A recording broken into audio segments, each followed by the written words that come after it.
Sebastien Bourdais. It's not your birthday or my birthday, but it's our anniversary, kind of, sort of. 5 years, the Hamburger French Fry Show. I don't know if this is the 5th anniversary or if we step into like year 6 of doing it, but I know that we started it here. Then you became very bad at driving Indy cars. Oh my God. And then nobody wanted you to drive them anymore. And then I had to start doing these with like young kids named Malukas. He's harsh. And He was I mean, thinking, I needed I don't need Oscar Punto here. Award, all because you basically bailed on me. So A, become better at driving Indy cars, then we can get you back to do those there. But this did start here, so happy anniversary. I love you. It's I okay. really do. It's okay, guys. I'm taking it. It's all right. It's okay. You had some great fat jokes for me, by the way, before we started, so maybe you can work some of those in. All that nonsense aside, hey, it's day 1 of the Roar Before the 24, and you didn't really get to drive in the second session, but you did in the first. Graham's going to tell us in a minute about how things went for everybody today, but we'd love to hear from you, since you are our expert. GTP, very different from DPI. Tell folks what is different about these that makes you love them, but still try to love them as much as you did DPI. And, it is very different for sure. The car is heavier. It's got more power. It also has less downforce, and the tires are very different because they're the best of what Michelin has got in the world, So it is a very different package. In theory, it's a little slower than a DPI around the lap times, but it's faster down the straights because it doesn't have much drag and it's got more power. So, you get in there faster. You don't have the downforce to slow it down. You have more weight to slow down. Oh, so that sounds like fun. it's it's a whole different package. But what's really cool is that you got all those manufacturers, including our Cadillac, in the game. It's gonna be over 20 cars at Le Mans for overall victory, and we haven't seen that, and we didn't even dream of it, not so very long ago. So really thrilled and super humbled and thankful to be a part of it, to be honest with you. And yeah, of course, my IndyCar career is over, you asshole. Thank you very much. I think it's By the Marshall's way, fault. children watch this, so stop talking about your package, you sick Frenchman. But other than that, really enjoying my time with Cadillac and Chip Ganassi Racing, and we got a ton of work to do. And it's not just us, it's like up and down pit lane. There's so much to figure out. Sure enough, every time you have a regulation change and new classes coming in like this and new cars, it's Daytona. It's a 24-hour race, the crown jewel of the series, and it's in damn January.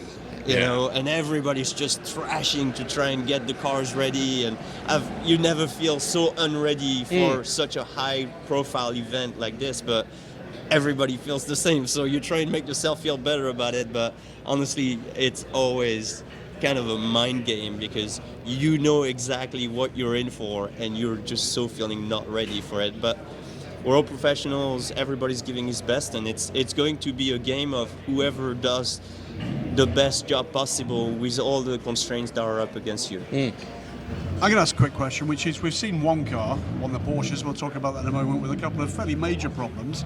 We think one of the Acuras had a problem at the end of that session, but for the most part, we're not seeing big problems. Are the team firefighting niggles? I think a lot of it is just sensors, strategies, electronics, hybrid.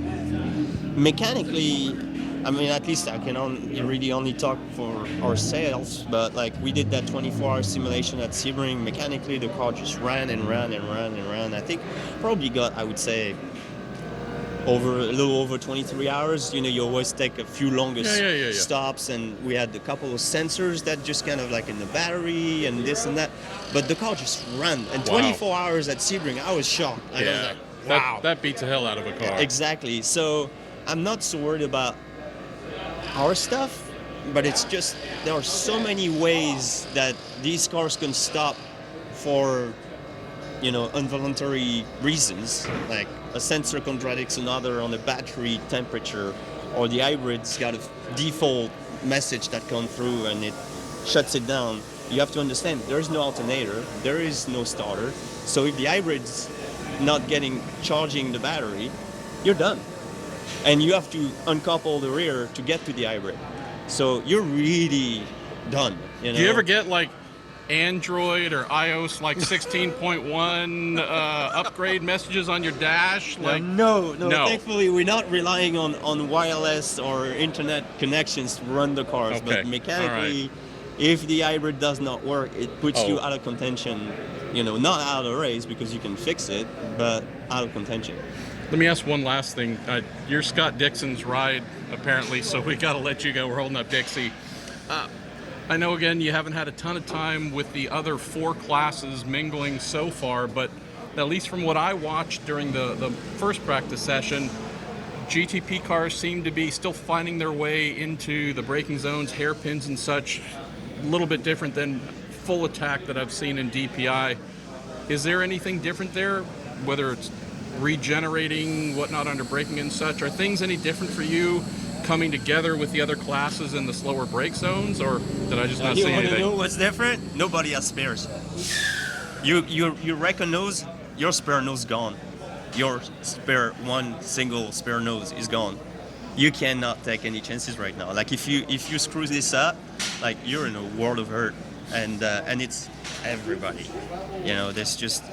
Like I said, it's January, and we were trying to pass homologation, still in the later part of last year, which means, you define the aero configuration of the car, and then you start producing spare parts once you know that. Well, guess what? It takes time to make stuff, especially these days with the way things go. So you have that, and then as far as the interaction in traffic, it's different because, like I said, you do not have the downforce, and the car is heavier. So the braking zones are longer, and that puts you back more in line with the GTs and the other prototypes. So for sure the shortest distance car braking wise is going to be the MP2 right now.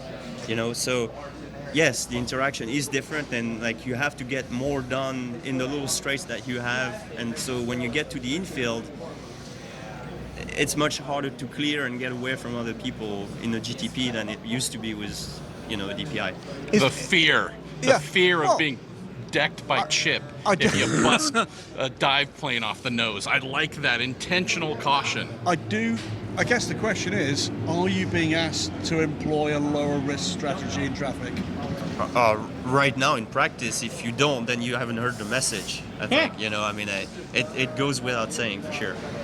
We can let him go? Oh, we got to let him go. Dixon. Yep. Oh, you've already had enough of me. See, Dixon's still good at IndyCar. They asked him to stay around there. He is gonna murder me. He was the fastest of us all, so I can't say anything. Is this because you're friends, or are you working for Uber now? I'm just happy that he didn't float away in those floods, in California. This guy is gonna kick me in the balls the minute he can. I gotta do the rest of the. Sorry, the show like see you guys. You're gonna have to endure some more of those two. Good luck. Thank you. The worst. Sebastien Bourdais, boys and girls. Should we step forward? Yeah, I can. That's the way it's gone for Cadillac, but they didn't top the sessions either this morning or this afternoon. Both sessions have been topped by Acura, and in fact, just at the end, just at the death of that session, the Acuras went 1-2 this evening. We said just a little earlier in this piece, there was one car with some significant problems. That was the number 6 Porsche.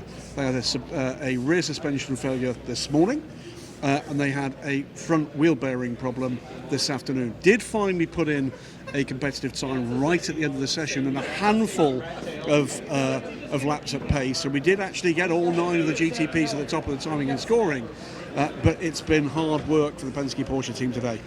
Let's talk quickly about GT and then send this video home, brother. Interesting as well there. We know that our friends at Corvette Racing, Jordan Taylor, we learned that there is one thing he is not good at, and that is piloting a car without the steering wheel attached. Yeah, he did arrive at the bus stop, the Le Mans chicane, and I'm afraid the steering wheel parted company with the structure to which it should be mounted, and that's not a good thing when you're trying to steer the car. Did make an impact with the wall. hard enough that the car required to be lifted back to the pits and paddock, but not hard enough that they didn't manage to get that car back out for the afternoon session.